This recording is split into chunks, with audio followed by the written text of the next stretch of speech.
કરજણ વલણ ગામમાં પાદરમાં TK ideal educational and charitable trust અને ટીકે આઈડિયલ નોલેજ એકેડમીના સંયુક્ત ઉપક્રમે ગામના તેજસ્વી તારલાઓનો 10મો ઇનામ વિતરણ અને સાંસ્કૃતિક કાર્યક્રમ યોજાયો હતો. સમારંભના પ્રારંભે છાત્રાઓએ સુંદર પ્રાર્થના પ્રસ્તુત કરી હતી. ત્યારબાદ મંચસ્થ મહાનુભાવોનું ફૂલહારથી શાલ ઓઢાડીને અભિવાદન કરવામાં આવ્યું હતું.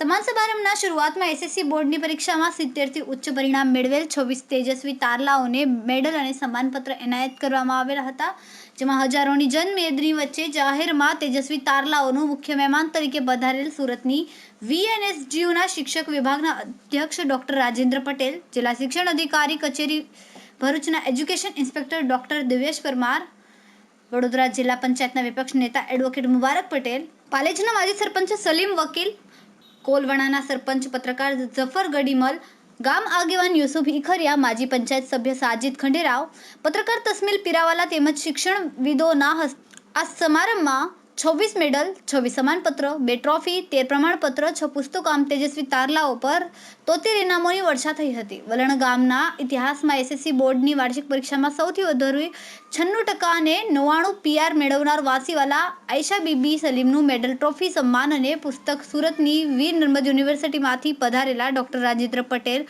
ચીફ ગેસ્ટના હસ્તે એનાયત કરીને વિશેષ સન્માન કરવામાં આવ્યું હતું.